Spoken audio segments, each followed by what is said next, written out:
United আরব আমিরাত, কাতার এবং কুয়েতের আকাশে হঠাৎ করেই একযোগে ড্রোন হামলা হয়েছে। কাতারের জাহাজে আঘাত আনা হয়েছে।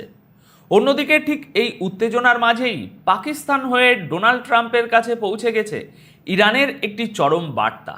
আর ঠিক গতকাল 10ই মে সন্ধ্যে 7টার দিকে ইরানের প্রেসিডেন্ট মাসুদ পেজিশিয়ান এমন এক হুঙ্কার দিয়েছেন যা আমেরিকার হিসেব নিকেশ অনেক অনেক বেশি কঠিন করে দিয়েছে। এখন প্রশ্ন হলো, মায়ামিতে যখন যুদ্ধবিরতির আলোচনা চলছে তখন এই হামলাগুলো কে করাচ্ছে? এই সিজফায়ার কি তাহলে শেষ, নাকি এর পেছনে লুকিয়ে আছে অন্য কোনো বড় শক্তির ফলস ফ্ল্যাগ অপারেশন? স্বাগতম দর্শক বন্ধুরা আপনাদের সবাইকে। দেখুন, বিশ্ব রাজনীতিতে যা চোখে দেখা যায়, আসল ঘটনা সবসময় তার অনেক গভীরে থাকে। আমেরিকার মধ্যস্থতায় গত 4 সপ্তাহ ধরে যে একটা থমথমে যুদ্ধবিরতি চলছিল তা হঠাৎ করেই ভেঙে পড়ার উপক্রম হয়েছে। এই মুহূর্তে গ্লোবাল পাওয়ার পলিটিক্সে সবচেয়ে বড় প্রশ্ন হলো, কে চায় না এই যুদ্ধ থামুক? আজকের এই ভিডিওতে আমরা গতকাল 10ই মে ঘটা প্রত্যেকটি ঘটনা ধরে ধরে বিশ্লেষণ করব এবং বোঝার চেষ্টা করব পর্দার আড়ালে কলকাঠি কে নাড়ছে। তাহলে চলুন মূল আলোচনায় প্রবেশ করা যাক। প্রিয় দর্শক, শুরুতেই গতকাল 10ই মের সবচেয়ে চাঞ্চল্যকর খবরটি আপনাদের জানাতে চলেছি।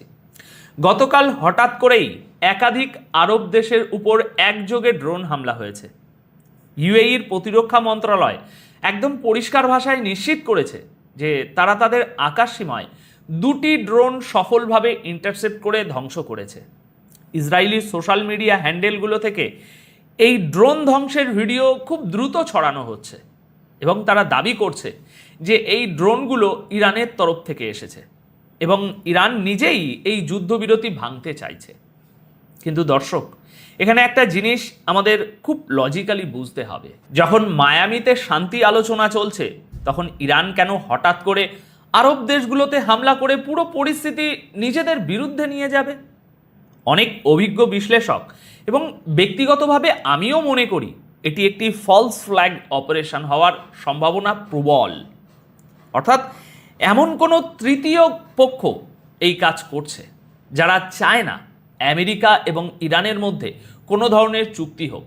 আপনারা একটু ভেবে দেখুন, এই অঞ্চলে যুদ্ধ জিইয়ে রাখলে কার সবচেয়ে বেশি লাভ? কার রাজনৈতিক কেরিয়ার এই যুদ্ধের উপর নির্ভরশীল? ইসরায়েল এবং নেতানিয়াহুর যুদ্ধ চালিয়ে যাওয়াটা যে কতটা জরুরি সেটা আমাদের কারো আজ অজানা নয়। তাই ইরানকে ফাঁসিয়ে আমেরিকা, ন্যাটো এবং আরব দেশগুলোকে ইরানের বিরুদ্ধে লেলিয়ে দেওয়ার এই পুরনো কৌশলটা এখানে আবার ব্যবহার করা হচ্ছে কি না তা নিয়ে গভীর সন্দেহ রয়েছে। বিশেষ করে ইরান যখন পরিষ্কার বলে দিয়েছে যে হরমুজ প্রণালীতে তাদের কোনো জাহাজের উপরে হামলা হলে তারা আরব দেশগুলোতে থাকা মার্কিন বেসগুলোতে হামলা চালাবে, তখন এই ড্রোন হামলার টাইমিংটা এই অত্যন্ত সন্দেহজনক। এবার আসুন গতকাল 10ই মের দ্বিতীয় গুরুত্বপূর্ণ ঘটনাটিতে। এই একই দিনে কাতারের সমুদ্র সীমায় একটি কার্গো জাহাজে ড্রোন হামলা হয়েছে। জাহাজটি আবুধাবি থেকে কাতারের বন্দরের দিকে যাচ্ছিল।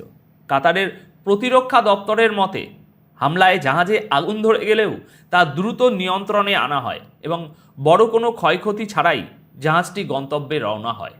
কিন্তু আসল ব্যাপারটা হলো, এই হামলাটা ঠিক এমন একটা সময়ে হলো যখন কাতারের প্রধানমন্ত্রী মায়ামিতে বসে আমেরিকার শীর্ষ কর্মকর্তাদের সাথে এই যুদ্ধ থামানোর একটা আপ্রাণ চেষ্টা করছেন। কাতার এই মুহূর্তে আমেরিকা এবং ইরানের মধ্যে সবচেয়ে বড় মধ্যস্থতাকারী। তাহলে কাতারের জাহাজে হামলা করে আসলে কে কাকে কি মেসেজ দিল? দেখুন, মেসেজটা খুব পরিষ্কার। যেই শক্তি এই হামলা করেছে তারা চায় না কাতারের এই মধ্যস্থতা সফল হোক। ওই একই দিনে অর্থাৎ গতকাল 10ই মে রবিবার সকালেই কুয়েতের আকাশেও অজ্ঞাত ড্রোনের অনুপ্রবেশ ঘটে এবং কুয়েতের সেনাবাহিনী তাদের এয়ার ডিফেন্স অ্যাক্টিভ করে। ইউএই, কাতার এবং কুয়েত একসাথে 3টি আরব দেশকে টার্গেট করার মানে হলো এই অঞ্চলে আমেরিকার যে সিকিউরিটি গ্যারেন্টি ছিল তা একেবারে ধুলোয় মিশিয়ে দেওয়া। ডোনাল্ড ট্রাম্পের জন্য এটি একটি বিশাল বড় মাথা ব্যথা, কারণ তিনি একদিকে শান্তি আলোচনার জন্য টিম পাঠিয়েছেন, অন্যদিকে তার আরব মিত্রদের আকাশ অরক্ষিত প্রমাণিত হচ্ছে। এই চরম উত্তেজনার মধ্যেই গতকাল 10ই মে কাতার আরেকটি বড় পদক্ষেপ নিয়েছে। কাতারের প্রধানমন্ত্রী শেখ মোহাম্মদ বিন আব্দুল রহমান ইরানের পররাষ্ট্রমন্ত্রী আব্বাস আরাকাচির সাথে ফোনে কথা বলেছেন। এই ফোন আলাপে কাতার ইরানকে অত্যন্ত কড়া ভাষায় একটা বার্তা দিয়েছে।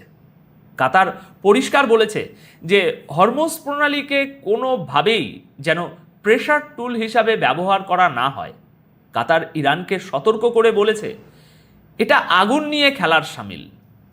দেখুন দর্শক, কাতারের এই বার্তার পেছনের জিওপলিটিক্সটা বুঝতে হবে আমাদের। আমেরিকা ও ট্রাম্প প্রশাসন ইতিমধ্যেই ইরানের বন্দরগুলোর উপর অবরোধ করে রেখেছে, আর এর পাল্টা জবাব হিসাবে ইরান বারবার হুমকি দিচ্ছে যে তারা হরমুজ প্রণালী এবার পুরোপুরি বন্ধ করে দেবে, যেখান দিয়ে বিশ্বের বিশাল অংশের জ্বালানি তেল সরবরাহ হয়। কাতার এই মুহূর্তে উভয় সংকটে আছে। তারা একদিকে ট্রাম্পের সাথে ডিল ফাইনাল করার চেষ্টা করছে, অন্যদিকে হরমুজ প্রণালী বন্ধ হলে পুরো অঞ্চলের অর্থনীতি ধ্বংস পড়বে, যা কাতার কোনোভাবেই চায় না। তাই তারা ইরানকে বোঝানোর চেষ্টা করছে যে সমুদ্রে চলাচলের স্বাধীনতার উপর যেন কোনো আঁচ না আসে। কাতার আসলে ইরানকে এই সিগন্যাল দিচ্ছে যে সব আরব দেশ কিন্তু ইরানের এই ব্লকেড স্ট্র্যাটেজি মেনে নেবে না। কিন্তু এসবের মধ্যেও সবচেয়ে বড় জিওপলিটিক্যাল চালটি চেলেছে ইরান। গতকাল 10ই মে রবিবার বিকেলের দিকে খবর আসে যে ইরান অবশেষে আমেরিকার শান্তি প্রস্তাবের চূড়ান্ত জবাব দিয়েছে, আর এই জবাব তারা পাঠিয়েছে পাকিস্তানের মাধ্যমে। কারণ পাকিস্তান এখানে একটি অত্যন্ত গুরুত্বপূর্ণ ব্যাক চ্যানেল মিডিয়েটারের ভূমিকা পালন করছে।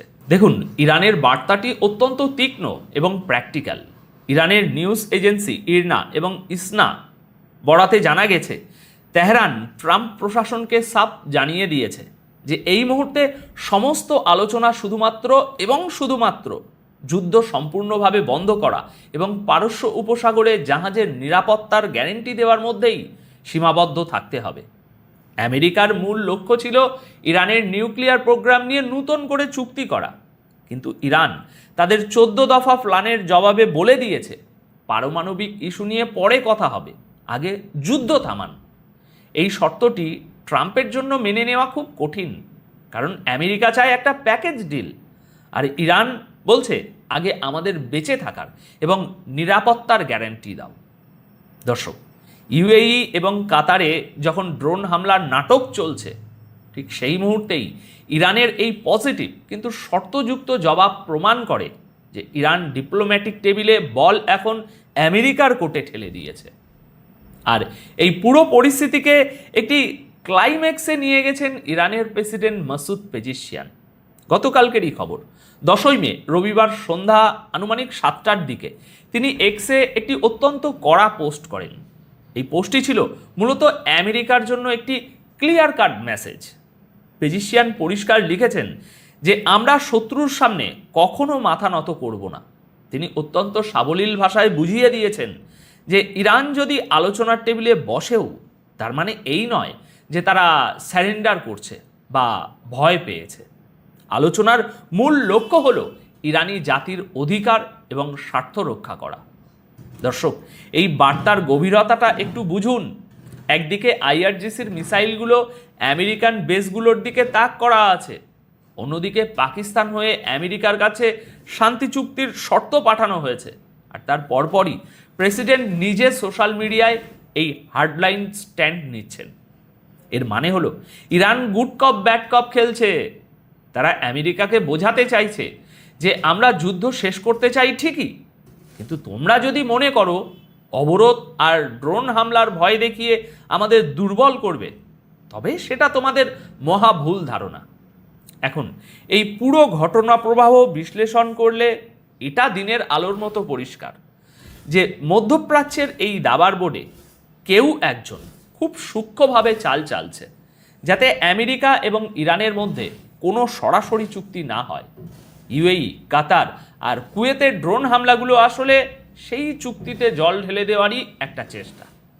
এখন বড় দেখার বিষয় হলো মায়ামিতে বসে থাকা ডোনাল্ড ট্রাম্প এবং তার টিম কি এই ফলস ফ্ল্যাগ বা উস্কানির ফাঁদে পা দেবে, নাকি তারা ইরানের শর্ত মেনে নিয়ে আগে যুদ্ধ থামানোর দিকে এগোবে? প্রেসিডেন্ট পেজিসিয়ানের এই নো স্যারেন্ডার নীতির সামনে ট্রাম্পের ইগো কতটা নমনীয় হয়, সেটাই এখন গ্লোবাল পলিটিক্সের সবচেয়ে বড় সাসপেন্স। দর্শক, আপনাদের কি মনে হয় এই ড্রোন হামলাগুলোর পেছনে আসলে কার হাত রয়েছে? আর ট্রাম্প কি ইরানের এই শর্ত মেনে নিতে বাধ্য হবেন? আপনাদের মূল্যবান মতামত অবশ্যই কমেন্ট বক্সে জানাবেন। দেখা হবে পরবর্তী ভিডিওতে। সবাই খুব